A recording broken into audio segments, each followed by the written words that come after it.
नमस्कार, आपका स्वागत है मेरे चैनल होम्योपैथिक एनलाइटेंड में। तो ये जो केस मैं आपको दे रहा हूँ, ये एक 72 साल की एक बुजुर्ग महिला है और जो स्कूल में जो प्रिंसिपल होते हैं उसके पद से रिटायर हुई है और इसको काफ़ी दिनों से अचानक से घबराहट और पुरानी कब्ज की शिकायत रहती है। ये मेरे पास अपने इलाज के लिए नहीं आना चाहती थी क्योंकि इसको लगता है कि होम्योपैथिक दवाइयों से ज़्यादा आराम नहीं आ सकता है। ये हमारे समाज की कॉमन धारणा है। इसको हम होम्योपैथी ही सुधार सकते हैं अच्छे रिजल्ट देके। तो इसका इलाज पहले से एक एलोपैथिक स्पेशलिस्ट से चल रहा है, परंतु घबराहट वगैरह की समस्या बहुत ज़्यादा बनी हुई है। अब वहाँ से इलाज नहीं हो पा रहा है, फिर भी ये एलोपैथी की तरफ उंगली नहीं उठाएंगे, पर होम्योपैथी से अगर 2 दिन भी आराम नहीं आएगा तो फिर कहेंगे भाई होम्योपैथी कुछ कर नहीं सकती या होम्योपैथी धीरे है। तो जब एक अच्छे काम आप करते हैं तो बहुत सारे आपकी बुराइयां छुप जाती हैं। तो उसकी बहू, क्योंकि इसके पूरे परिवार का इलाज मुझसे चलता है, मेरे पास इससे काफ़ी देर कुछ से समझा बुझा कर लेकर आई। उसको मतलब बहू बड़ी मेहनत कर रही थी कि तुम जाके डॉक्टर साहब से इलाज ले लो, वहाँ तुम्हारा इलाज हो जाएगा, पर ये आ नहीं रही थी। तो उसने बहुत समझाया, कितने ही दिनों से समझा रही है, तब ये तैयार हुई है थक हार के, क्योंकि एलोपैथी में इलाज हो नहीं पा रहा है। यहाँ पर इसकी वीडियो रिकॉर्डिंग के आधार पर मैंने उसको एक एक शब्द को पेपर पे लिख लिया है और मैं कोशिश करूंगा कि उस शब्दों के हाव भाव को भी मैं आपके सामने कुछ थोड़ा सा एक्टिंग वगैरह करके आपको कुछ सही संदेश सही ढंग से समझा पाऊं। अब ये महिला भौचक किसी कंफ्यूज सी इधर उधर देख रही है।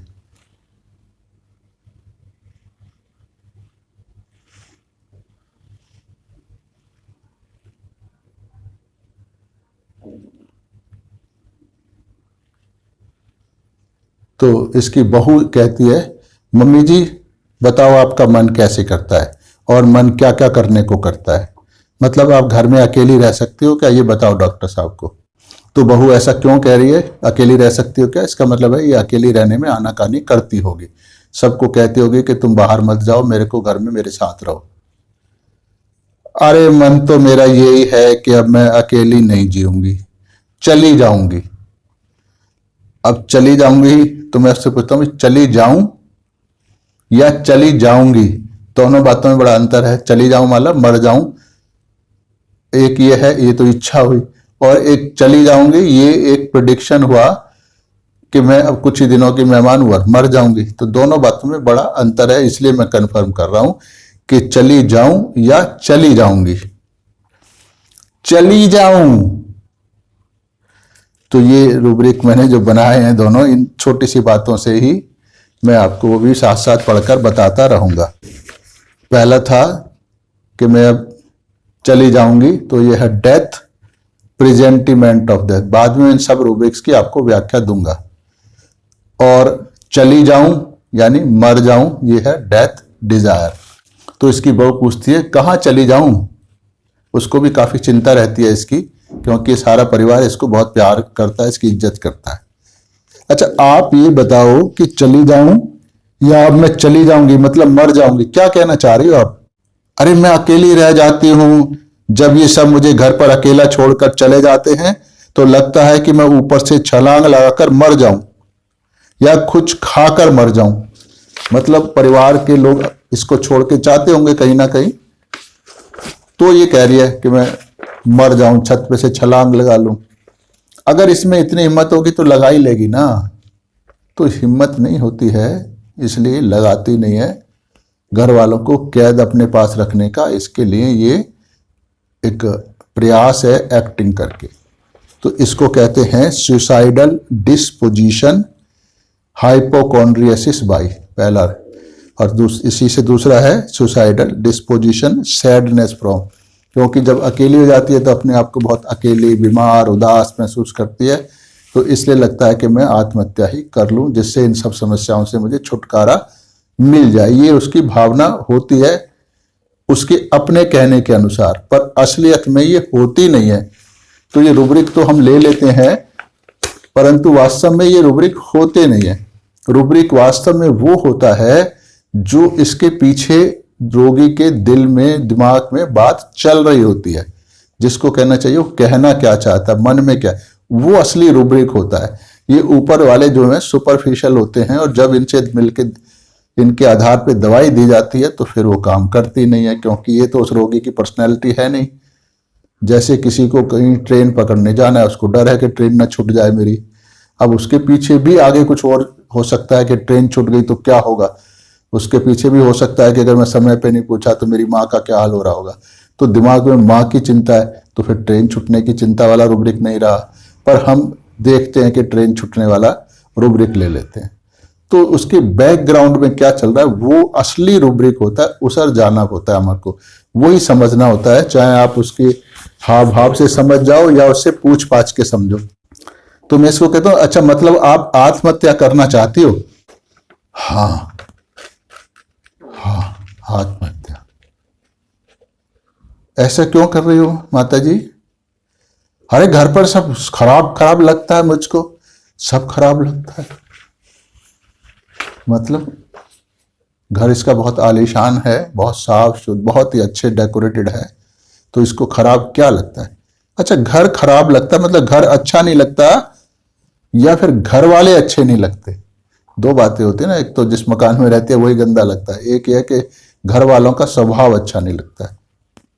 घर घर घर घर अच्छा नहीं लगता। अब घर, जब घर वाले सारे चले गए या घर में हैं तो घर तो सेम ही है, तो इसका मतलब है कि जब घर वाले साथ हैं तब तो इसको अच्छा लगता है, तो फिर घर की बात तो आई नहीं ना। तो पर इसका जो देखने में रूब्रिक लग रहा है वो है clearness of mind, sharpness of mind. मतलब है कि उसको स्पष्ट मालूम है कि मुझको क्या ठीक लग रहा है और क्या ठीक नहीं लग रहा, कंफ्यूजन कोई नहीं है, पर इसके दिमाग में ये कंफ्यूजन है। तो ये सब सुपरफिशियल रूब्रिक हम ले रहे हैं। तो घर में ऐसे क्या होता है, मतलब क्या आपको घर में गंदगी दिखती है क्या? नहीं, मतलब घर में माता जी का मतलब है कि ये जो पूरा परिवार है ये श्री माता जी निर्मला देवी की पूजा करता है, सहज योगी है, और श्री माता जी निर्मला देवी को ये माता जी कह रही है, हालांकि हम लोग उनको श्री माता जी कहते हैं। माता जी मतलब ये परिवार की आध्यात्मिक गुरु होगी, उनकी बात कर रही है। अरे घर में माता जी की फोटो है, इनसे मैं प्रार्थना करती हूं, पर माता जी तो मेरे लिए कुछ करती नहीं है। अब यहां रोगी क्या कहना चाह रही है कि उस घर में उसकी परवाह करने वाला कोई नहीं है, ना तो उसके घर वाले और ना ही जो गुरु रूप में माता है वो उसकी परवाह कर रही है। तो इस प्रकार वो स्वयं को अकेला समझकर चिढ़कर आत्महत्या करना चाहती है। वैसे तो माता जी इसकी परवाह क्यों करें, ये सहयोग तो करती नहीं है। तो परमात्मा तो आपकी देखभाल जब करना शुरू करते हैं जब आप परमात्मा से आपका योग हो जाता है।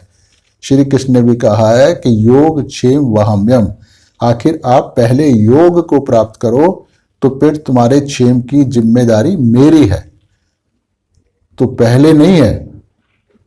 तो और योग होता है कुंडलनी जागृति से, उसको ये लोग मानते नहीं हैं और 24 घंटे भगवान भगवान चिल्लाते रहते हैं।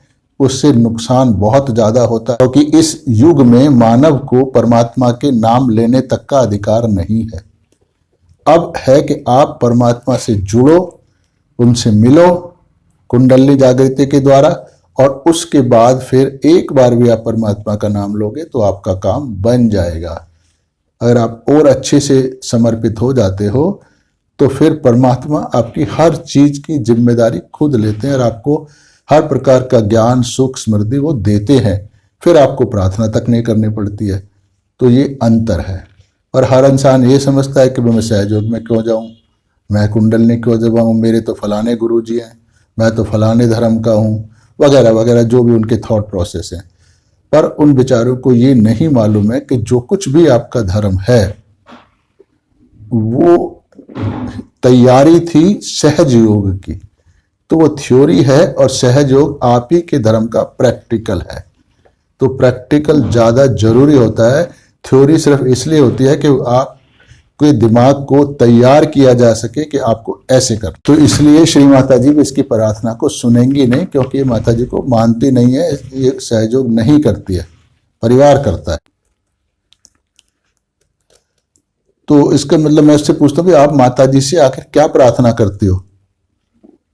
अब रोगी पूरे वार्तालाप में स्वयं को बहुत अधिक दुखी और परेशान सा प्रदर्शित कर रही है कि जैसे दुनिया में उससे ज्यादा दुखी कोई है ही नहीं, और बहुत ही धीमी आवाज में बोल रही है, जैसे ताकत ही नहीं है शरीर में, और जैसे तो थकी हुई और निराशा से भरी हुई है, ऐसे बोल रही हो। तो इसका रूब्रिक हुआ डेस्पेयर, बिल्कुल निराश कि कुछ नहीं हो सकता।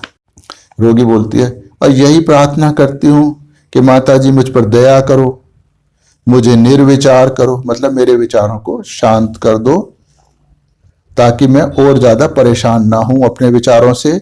मुझे ठीक रखो ताकि मैं दुनिया में दान पुण्य कर सकूं। अब ये दान पुण्य इस उम्र में आके क्यों करना चाहती है? तो ये प्रार्थना कौन सी हो गई? Fear suffering of an industrious, ये बाद में मैं आपको बताऊंगा। अच्छा, मतलब आप दुनिया में दान पुण्य करना चाहते हो, इसलिए जीवित रहना चाहती हो? करती हूं, करती भी हूं मैं, ये नहीं कि चाहती नहीं हूं, करती भी हूं, ऐसी झूठ मूठ नहीं कह रही हूं मैं। तो इसका रूब्रिक हमने लिया है बूस्टर ब्रैगरेट, यानी वो तो हवाबाजी कर रही है, करती हैं, करते हैं तो करते हैं, फिर उसको बताता कौन है? दान को तो कहा जाता है आप एक हाथ से दो तो दूसरे को नहीं पता लगना चाहिए। तो उसका एक आपको एहसास क्यों हो रहा है कि मैं दान करता हूं? तो ये दान से ज्यादा हवाबाजी है, बूस्टर है। करती भी हूं तो इस बात पर काफी जोर देकर बताती है जैसे तो ये उसका बहुत कोई अच्छा काम कर रही है वो। अच्छा, आप पुण्य दान वगैरह क्यों करती हो? दान वगैरह ताकि पुण्य वगैरह क्यों करती हो? अपने कल्याण के लिए। तो अब आपको समझ आए, दान नहीं है, वो ये सोच के करती है कि मैं दान दूंगी तो मेरा कल्याण होगा। कह रही है वो अपने कल्याण के लिए करती हूं, शरीर न दुख पाए इसके लिए करती हूं। तो इसका मतलब है कि जब तक वो जिए और जब मरे तो उसको कोई तकलीफ ना हो, इसलिए दान कर रही है ये दान नहीं कर रही है, ये इन्वेस्ट कर रही है। तो इसमें दो चीजें हो गई इस अकेली भावना में। एक तो फियर सफरिंग हो गया कि उसको कष्ट ना उठाना पड़े, कष्टों से, और दूसरा उस गोल को अचीव करने के लिए ये कुछ कर रही है। तो उसको कहते हैं इंडस्ट्री। जो इंडस्ट्री लगाते हैं, किसी चीज का प्रोडक्शन करने के लिए लगाते हैं ताकि वो कुछ चीज काम आए। तो ऐसे ही ये जो दान दे रही है, ये इसलिए दे रही है कि उसको तकलीफें ना हो। तो ये दान देना उसके लिए काम है, इंडस्ट्री है कि आप इधर इंडस्ट्री में पैसा लगाओगे तो आपको उधर से सुख मिलेगा। तो ये एक किस्म का बिजनेस कर रही है परमात्मा के सहारे, ना कि दान कर रही है। अच्छा, मतलब क्या उस दान पुण्य से आपको कुछ फायदा होता है? मैं उससे पूछ रहा हूं। अरे इन दोनों तो नहीं होता। कहां से होगा जब आपकी सोच ही गलत है? दान सिर्फ दान के लिए किया जाता है, और ये दिमाग में एहसास तक नहीं आना चाहिए कि मैंने कुछ दिया है, क्योंकि आपका कुछ होता नहीं है। आप खुद ही कहते हो तेरा तुझको अर्पण क्या लागे मेरा। तो यहां दुनिया में जब आए थे तो क्या लेके आए थे, और जाओगे तो क्या लेके जाओगे। तो इसका मतलब है आपका तो कुछ है नहीं। तो जब है नहीं तो आपने दान कहां से कर दिया? तो वो तो यही हुआ कि आपने आपके हाथों से चला गया, बात खत्म हो गई। तो उसमें करने का एहसास नहीं आना चाहिए। करने का एहसास आते ही दान की महिमा आपकी खत्म हो गई, पर इसको ये एहसास है। तो इसीलिए कह रहे हैं कि आजकल तो इस दान से कोई फायदा हो नहीं रहा है, बल्कि परेशानियां तो मेरी ज्यादा ही होती जा रही हैं। हालांकि दान कर रही है, अब कितना कर रही है ये तो मैंने पूछा नहीं उससे। तो चाहे अपनी सारी धन संपत्ति सब कुछ लुटा दे तो भी इसकी समस्या सॉल्व होने वाली नहीं है, क्योंकि ये दान अपने लिए कर रही है, इंडस्ट्री है इसकी। तो मैं उसकी बात का समर्थन करते हुए कहता हूं, अच्छा आजकल तो आपको फायदा नहीं हो रहा है बल्कि ज्यादा परेशानियां हो रही हैं, तो क्या इसको इसलिए आपको लगता है कि मैं बचूंगी नहीं बल्कि मर जाऊंगी? अब इस बात को तो वो अनसुना करते हुए अपनी कोई नई बात शुरू कर देती है। अरे आजकल घर में मुझे कोई बात बताता है तो मुझको अच्छा नहीं लगता। जैसे घर वाले, अब इसको बताता है तो इसको उल्टा अच्छा लगना चाहिए कि मेरा सम्मान कर रहे हैं, घर की सब बातें मुझसे शेयर कर रहे हैं। नॉर्मल इस उम्र में ऐसे होता है, पर ये तो कहते नहीं मुझको उनकी बातें अच्छी नहीं लगती है। तो तरह तरह की शक्लें बना रही है, जैसे बहुत ही ज्यादा परेशान हो रही है। तो जैसे तो ये ख्याल आते, उसके मन में चिड़चिड़ाहट और कड़वाहट भर गई है। अरे मुझे तो अपनी पड़ी रहती है, अपनी पड़ी रहती है, मतलब मैं तो मर रही हूँ और तुम ये क्या बकवास लेके मेरे सामने बैठ गए हो अपने में मस्त हो। तो इसको लिया हमने rubric anger cold taking cold after. मतलब आपको किसी का बोलना अच्छा नहीं लगता है क्या, ऐसे कह रही हो क्या? अरे मैं तो खुद ही कितना परेशान हूं, मेरी तरफ कोई ध्यान नहीं दे रहा है और मुझे तो अपनी ही परेशानी की पड़ी और ये लोग अपनी ही नेतागिरी में लगे हुए हैं। नेतागिरी का मतलब है कि मतलब घर वाले सब अपने से संबंधित चीजों के बारे में बात कर रहे हैं, कोई फोन पर कर रहा है तो कोई आपस में बात कर रहा है। तो ये सब देखकर इसको चिढ़ आती है। और वो अब इसकी उम्र नहीं है, पर घर वालों की तो उम्र है ना दुनियादारी में सब जुड़ने की। तो इसके रूब्रिक हमने कई रूब्रिक बनाए हैं। Sensitive to pain, sensitive to pain beside oneself from being, jealousy strike his wife driving to envy hate। मतलब आपको चुप रहना अच्छा लगता है क्या? नहीं नहीं, मैं कहती हूं कि मुझे किसी अच्छे से डॉक्टर को दिखाओ। ऑलरेडी इसका इलाज बहुत अच्छे डॉक्टर से चल रहा है, फिर भी अच्छे डॉक्टर को दिखाओ। तो ये अपने एक एक शब्द पे जोर देकर ये सेंटेंस बोल रही है। तो इसको कहते हैं लाइट डिजायर फॉर, मतलब जिससे फायदा नहीं हो रहा तो आगे जिससे फायदा हो ऐसे डॉक्टर को दिखाओ। तो मैं इसको कहता हूं, मतलब आप चाहती हो कि आपको किसी अच्छे से अच्छे डॉक्टर को दिखाया जाए, जबकि ये सब लोग अपने में ही मस्त हैं और आपकी तरफ कोई ज्यादा ध्यान भी नहीं दे रहे हैं। ये कहना चाह रही हो कि ये है फोरसेकन फीलिंग, यानी मेरी कोई परवाह कर नहीं रहा है, अपने में मस्त है। Beloved bye parents wife friend feels of not be. वो कहती हाँ, मतलब उसका मतलब है कि अच्छे डॉक्टर को दिखाओ, ये कह रही हूं मैं। अब बार बार लेटरिन जाओ, बार बार लेटरिन जाओ, पर आती नहीं है, कब्ज रहती है ना इसको। मतलब उसको 2-4 बार लेटरिन जाने से जो असुविधा और तकलीफ हो रही है, उससे ये बहुत ज्यादा चिढ़ रही है, बहुत ही दुखी हो रही है। तो इसको हमने लिया इरिटेबिलिटी ड्यूरिंग हेडेक। हालांकि जहां स्टूल है तो हेडेक से कोई लेना देना नहीं है, पर हेडेक हमने क्यों लिया ये थोड़ा बाद में हम समझाएंगे।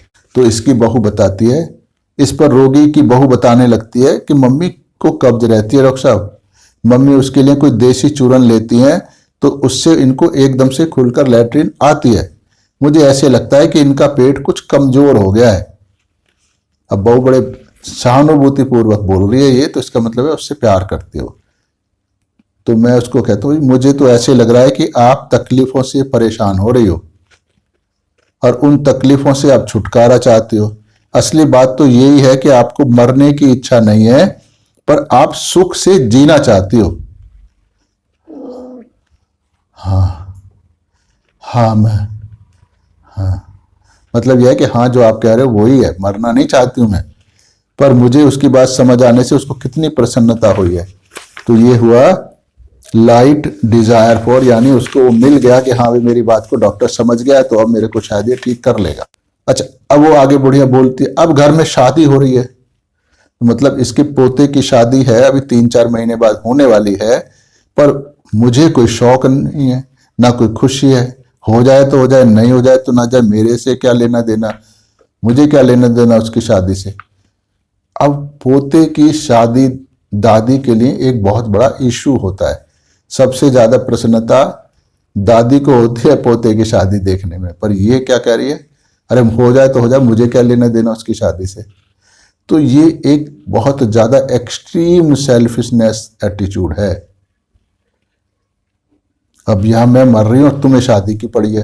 अरे तो ये मर रही है तो शादी, लोग तो मरने के बाद भी शादी कर लेते हैं, तो ये शादी ऐसी भी नहीं मर रही है कि अभी बिल्कुल ही अस्पताल में भर्ती आईसीयू में, ऐसा तो है नहीं, घर पे मजे में रह रही है। तो इसका मतलब है कि इसके अंदर जरा सी भी परिवार के लिए कोई इज्जत नहीं है, कोई ऐसे नहीं है कि मेरा परिवार है, खुशी हो रही है तो मैं भी खुशी में शामिल हूं, उल्टा हो रही है, दुखी हो रही है।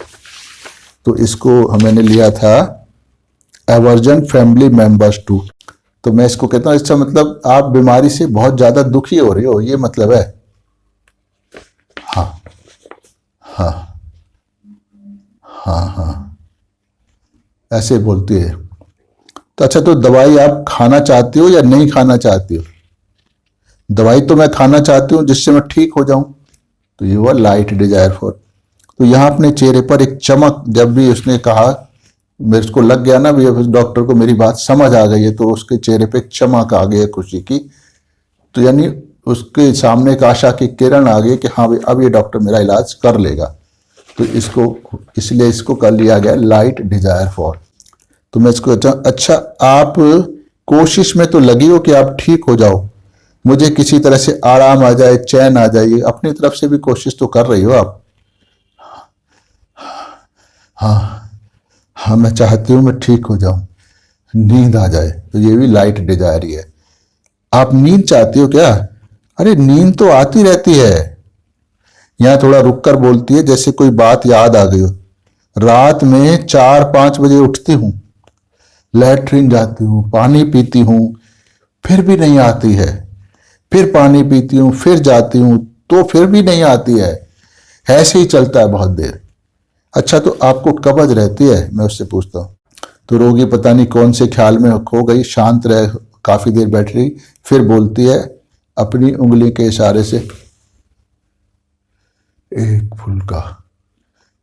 फुल्का खाती हूं, एक। मतलब ये बता रही है मैं एक ही फुल्का खाती हूं तो लैट्रिन कहां से आएगी, मेरी खुराक ही नहीं है।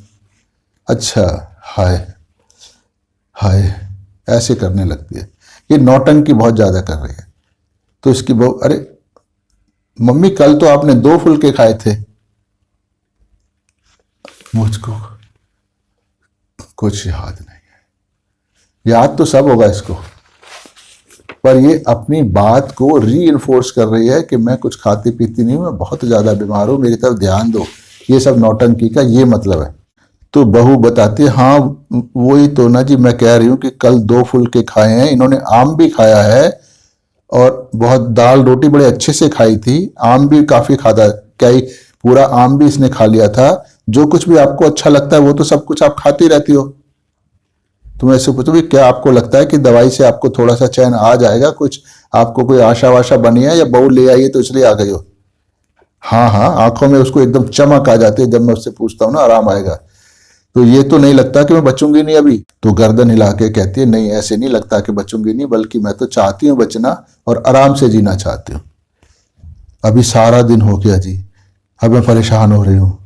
तो इसलिए मैंने कहा था। उसके चेहरे के भाव से स्पष्ट झलकता है कि वो बीमारी से जो परेशानियां उसको हो रही है उससे बहुत ज्यादा चिड़ी हुई है कि मैं नहीं जाती हूँ डॉक्टर के पास, ठीक तो होता नहीं है। तो ये चिड़चिड़ापन है उसका। मतलब आप चिढ़कर ये बात कह देती हो कि डॉक्टर के पास नहीं जाऊंगी, वैसे जाना चाहती हो आप? हाँ हाँ, कई बार गर्दन हिलाती है, हाँ हाँ हाँ। मतलब जाना मैं चाहती हूं, पर जब सही नहीं होता तो फिर मैं कहती हूँ जाके क्या करूं। तो रोगी आंखों में चमक लेकर थोड़ी तेज आवाज में कहती है, हाँ हाँ मैं चाहती हूँ कि मैं ठीक होना चाहती हूँ, यह लाइट डिजायर फॉर। तो क्या आपको ऐसे लगता है कि अगर सही दवाई मिल गई तो शायद मैं ठीक हो जाऊंगी, पर जब नहीं होता तो चिढ़ाती है? मतलब आप ठीक होना चाहती हो, मरना नहीं चाहती हो? हाँ हाँ, ये ठीक होना चाहती हैं, मरना नहीं चाहती हैं, पर जब ठीक नहीं होती हैं तो इनको लगता है कि अब मेरे मरने का समय आ गया है, इसलिए दुखी हो रही है कि मैं तो मरने वाली हूं। तो रोगी एकदम अच्छे से इशारा करके बताती है, मेरा मन करता है कि मैं यहाँ घूम आऊं, वहां घूम आऊं, मतलब मौज मस्ती मारूं। बेटे पोते की शादी में ना जाऊं, पर बाकी सब जगह मौज मस्ती मारूं, मॉल्स में, बाजारों में, वहां भी घूमने चले जाऊं, वहां भी घूमने चले जाऊं। वो चारों दिशाओं में इशारा करके बता रही है, मतलब कि बाहर निकलकर मैं थोड़ा ठीक हो जाऊंगी, लाइट डिजायर फॉर। पर मैं जब बाहर घूमने जाती हूं तो डर लगता है कि कहीं मैं गिर ना जाऊं, कहीं मेरा कूला ना टूट जाए। कूला टूट गया तो बहुत परेशानी होगी। तो बेसिकली फियर सफरिंग है। मतलब तो क्या आपको ऐसे लगता है कि कहीं मेरी परेशानी और ज्यादा ना बढ़ जाए बाहर गिरने से? हाँ हाँ, मतलब हर तरफ से आप परेशानियों से बचना चाहती हो। अच्छा ठीक है, मैं अब आपको दवाई दे रहा हूं और 2 दिनों के बाद आप आकर मुझको फिर बताना कि आपकी तबीयत कैसी रही है दवाई खाने के बाद। नहीं आऊंगी, नहीं आऊंगी, नहीं आऊंगी। मतलब मैं आऊंगी नहीं तो कुछ भी कर लो। तो मैं उससे पूछता हूं, तुम नहीं आओगी तो फिर इलाज कैसे होगा? मैं जिंदा रहूंगी तो आऊंगी ना। ये सब नौटंकी है, इसको लग नहीं रहा कि मर जाएगी। तो मैं उसको तसल्ली देते हुए कहता हूं, क्योंकि बुजुर्ग महिला है, नहीं नहीं, आप जरूर जिंदा रहोगी, मेरा मतलब आप अभी नहीं मरने वाली, मैं दवाई दे रहा हूँ, हमारी दवाई बड़ी अच्छी होती है, ठीक हो जाओगी। तो इसके जो रूब्रिक थे वो मैं आपको पढ़ के सुना देता हूँ। डेथ प्रेजेंटिमेंटो, इन्हीं के साथ थोड़ी सी मैं व्याख्या भी कर दूंगा। तो वैसे तो इन ज़्यादातर रूब्रिक्स की व्याख्या कहीं ना कहीं मैंने और सारे केसेस में कर रखी है, इसलिए मैं बहुत छोटी छोटी व्याख्या आपको कर दूंगा। तो डेथ, प्रेजेंटिमेंट ऑफ डेथ, तो मतलब यह है, प्रेजेंटिमेंट का मतलब होता है कि वो पहले से ही बता देते हैं कि भाई मुझको ऐसा होने वाला है, तो यानी अब मेरी मृत्यु होने वाली है, ऐसा उसको लगने लगता है। पर इसके पीछे बिल्कुल भी कैलकुलेशन नहीं होती है, क्योंकि अब मेरा ये खराब हो गया, वो खराब हो गया, मेरे को ये बीमारी होगी, वो बीमारी होगी, इसकी वजह से मैं मर जाऊंगी, ऐसा कैलकुलेशन नहीं होता है। बस अंदर से ही लगता है कि भाई अब तो मैं मर जाऊंगी, तो वो उसको फिर बता देती है कि अब मैं बचूंगी नहीं। तो डेथ डिजायर से जैसे उसने बताया था कि मैं मर जाऊं, तो पर वो डेथ डिजायर असलियत में नहीं थी, जो मैंने एक्सप्लेन बीच में किया है। सुसाइडल डिस्पोजिशन हाइपोकॉन्ड्रियसिस बाय, मतलब जब उसको ये लगता है कि वो तो बहुत ही ज्यादा बीमार है, सारी बीमारियां उसमें भरी पड़ी हैं और कोई भी चांस नहीं है मेरी बीमारी ठीक होने का, तकलीफ उठाते रहूंगी, पैसा खर्च होता रहेगा, तो इससे बेहतर है कि मैं आत्महत्या ही कर लूं ताकि सब परेशानियों से मुझे मुक्ति मिल जाए। तो ये इस रूब्रिक का मतलब है। इसलिए बुढ़िया आत्महत्या करना चाहती है, छत से छलांग लगाना चाहती है, क्योंकि उसको लगता नहीं है कि मैं अब ठीक हो पाऊंगी, क्योंकि ऑलरेडी एलोपैथिक डॉक्टर से वो उसको कोई भी आराम आ नहीं रहा है, जबकि इतनी सारी दवाइयां उसकी चल रही हैं। ये इसी से जुड़ा है सुसाइडल डिस्पोजिशन विद सैडनेस, तो यानी जब उसे पता लग रहा है कि ठीक नहीं हो पाऊंगी तो उदासी आती है, तो उदासी से लगता है मर ही जाऊं मैं, यानी इतना डिप्रेशन मन में आ जाता है। एक है clearness of mind, sharpness of mind, तो यहाँ कब लिया हमने, यहाँ उसको कोई कंफ्यूजन नहीं है और वो पूरी तरह से स्पष्ट मालूम है कि उसको घर वाले नहीं बल्कि घर अच्छा नहीं लगता, यह उसकी बहुत तीव्र प्रतिक्रिया से स्पष्ट हो जाता है। तो पर ऐसा रूब्रिक जो भी है क्लियरनेस ऑफ माइंड, ये उसमें दिया हुआ नहीं है।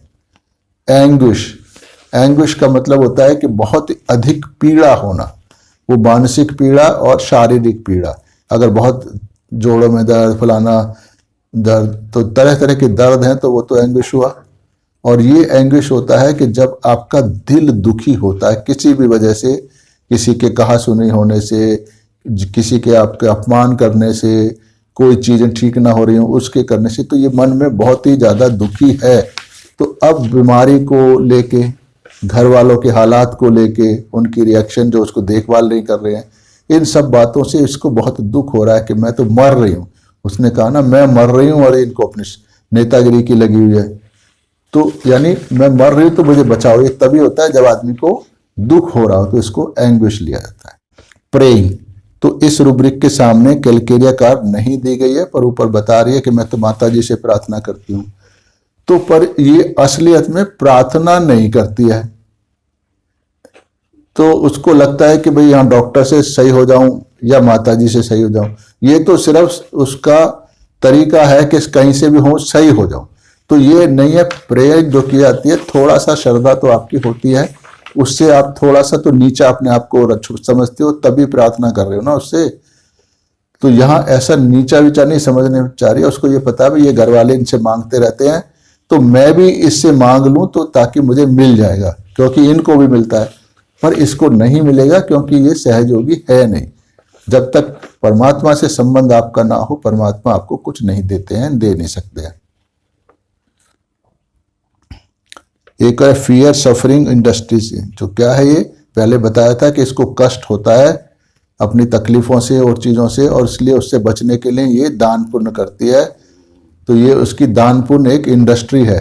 इंडस्ट्री में भी क्या होता है कि आप उसमें इन्वेस्ट करते हो, कुछ रॉ मटेरियल होता है, और रॉ मटेरियल के बाद फिर आपको कुछ प्रोडक्ट निकल के आता है जिससे आप बेचते हो। तो यहाँ भी यही है कि इसके पास कुछ पैसा है जिसको ये दान कर रही है। दान करना एक इंडस्ट्री हो गई कि दान करेगी तो उधर से उसके पुण्यों का लाभ मिलके उसका जीवन सुखी होगा, तो जीवन में सुख आना ये उसका प्रोडक्शन है। तो ये प्योरली इंडस्ट्रियस है। एक और लिया बूस्टर ब्रैगराट, तो यानी अपनी शेख ही बघारना। मैंने जब उसको कहा कि आप अच्छा दान पुण्य करती हो, दान पुण्य करना चाहती हो? चाहती नहीं, करती भी हूं, यानी ऐसे ही नहीं है, मैं बहुत सारा दान पुण्य करती हूँ। तो एंगर, कोल्ड टेकिंग और बहुत सारे, इनमें ऐसा नहीं है कि मैं एक एक रूब्रिक का व्याख्या करूं। तो ऐसे जो भी ये रूब्रिक शुब्रिक थे, जो उसकी पर्सनैलिटी थी, क्या पर्सनैलिटी टोटल अगर हम इसको देखें, उसकी एक ही पर्सनैलिटी है कि वो बहुत ही ज़्यादा अपना भला चाहती है। उसको ना तो पोते की शादी से कुछ लेना देना है, जो कि एक्सट्रीम सेल्फिशनेस का तरफ इशारा कर रहा है, ना उसकी बहू बेटे जो भी उसकी इतनी देखभाल कर रहे हैं उनकी कोई परवाह इसको है, उनके सुख दुख का नहीं सोच रही है ये। वो ऑलरेडी अच्छे डॉक्टर को दिखा रहे हैं, फिर भी ये उनकी जान खाती रहती है कि मुझको किसी अच्छे डॉक्टर को दिखाओ। अब बहू बेटे को मालूम है कि मेरे पास आने से इनका इलाज अच्छा हो जाएगा, तो इसलिए इतने दिनों से इसको मनाने की कोशिश कर रहे थे। ये मान नहीं रही थी, पर इसको उससे कोई फर्क नहीं पड़ रहा था। तो ऐसे ये अपनी परवाह करती है। भगवान की पूजा पाठ को भी ये बिजनेस की तरह ले रही है कि मैं भगवान को कुछ पैसे दूं तो वो मेरी जिंदगी में सुख भर देंगे। तो ये सारा दान पुण्य का खेल नहीं है, बल्कि अपना सेल्फिश एटीट्यूड है। और ये सारे काम कैलकेरिया क्यों करता है? क्योंकि वो ऐश्वर्य में रहना चाहता है, सुख में रहना चाहता है। तो इसलिए वो हमेशा अपने पास जो भी धन संपदा कुछ भी किसी तरह की भी है, उसको वो खर्च करता है ताकि लोग उसको अच्छा ऊंचे दर्जे का इंसान समझे, प्रेजेंटेबल समझे, उसकी तरफ कोई उंगली ना उठाए कि अरे वो तो ऐसा है। तो इसीलिए ये पैसा खर्च करके भी अपनी गुडविल बनाना चाहता है ताकि उससे उसको फायदा हो। तो इसका हर कदम अपने फायदे के लिए उठता है, चाहे वो कुछ भी है, क्योंकि कष्टों में रहना यानी सफरिंग इसको अच्छी नहीं लगती है, लग्जरी में रहना चाहता है। तो इसको कैलकेरिया कार्ब की खुराक देने के 10 मिनट बाद ही मैंने उससे फिर पूछा कि हालांकि इतने बूढ़ी औरत को, इतनी बीमार को 10 मिनट में उम्मीद नहीं होती है हमें कि हो जाएगा, पर होम्योपैथी बहुत फास्ट है, सही दवाई मिले तो हो जाता है। तो उससे पूछा, उसने उसको शांति और चैन महसूस हो रहा है, अच्छा लग रहा है। इसके बाद समय समय पर इसको 30 पोटेंसी को पुनः दिया गया और काफ़ी दिन के बाद उसको पोटेंसी 200 कर दी गई। तो ऊपर इतने सारे रूब्रिक मैंने लिखे हैं, परंतु रोगी से बात करते समय सारे रूब्रिक नहीं लिए जाते हैं। ये सभी रूब्रिक केस का विवरण लिखने के लिए, आपको समझाने के लिए मैंने अलग से लिखे हैं।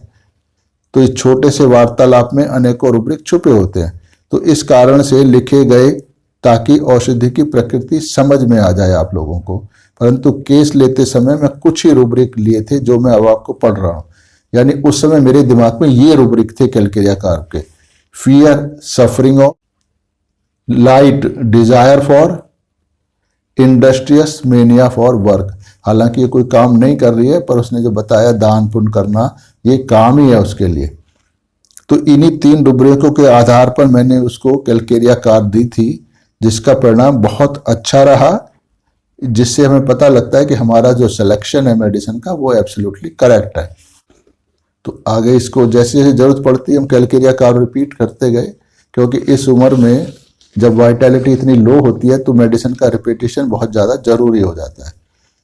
तो कैलकेरिया कार्ब रोगी अपने को ऐशो आराम में रखना चाहता है। ये मैंने छोटा सा नोट आपके लिए बनाया है ताकि कैलकेरिया की कुछ झलक आपको मिल जाए। तो जरा सी भी असुविधा, कष्ट, परेशानी उससे बर्दाश्त होती नहीं है। इसलिए जब भी जरा सा भी परेशानी का संकेत उसको मिलता है तो एकदम से चौकन्ना हो जाता है कि अरे ये हुआ, ये भुगतना पड़ेगा मुझे, और तुरंत ही उस परेशानी को दूर करने के लिए उचित कार्रवाई शुरू कर देता है।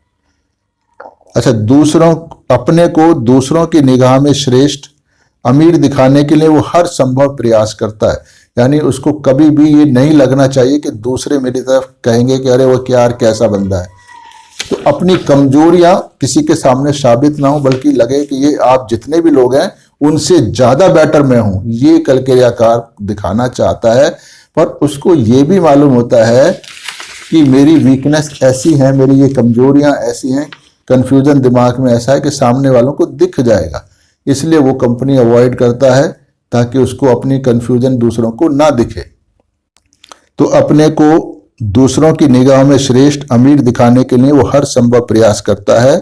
फिर जैसे फिजूल खर्ची करना, पैसा लुटाना, जैसे खूब बेनमे मतलब का हवाबाजी करना, डींगे मारना, कुछ भी कर सकता है। तो इसे केवल अपनी सुख सुविधा से मतलब होता है कैलकेरिया कार्ब को। और दूसरों की मदद करना और दूसरे के हित में के विषय में सोचना इसके स्वभाव में शामिल ही नहीं है। वो दूसरों की तो सोचता ही नहीं है। अपना भला करने में दूसरों को कितनी परेशानी होगी इससे इसको कोई मतलब नहीं होता है। मतलब यह है कि अगर मेरे पास 100 रुपये किसी को मिले संस्था में तो इसको लगता है यार 90 तो मैं ही रख लूँ, 10 मैं सबको दे दूंगा। तो इतना सेल्फिश ये चोर होता है। ये सारा दिन कार्य में व्यस्त रहना चाहता है और रहता भी है, परंतु ऐसा कोई कार्य नहीं करता जिससे इसको किसी प्रकार की जरा सी भी कठिनाई हो, थकान वकान चढ़े। यानी सफरिंग नहीं चाहिए पर काम चाहिए। तो इससे केस के माध्यम कैलकेरिया कार्प की एक झलक आपको मिली है, पर यह झलक इतनी अच्छी है कि आप अपने क्लिनिक पर ऐसे मरीजों को अब आसानी से पहचान पाओगे। धन्यवाद।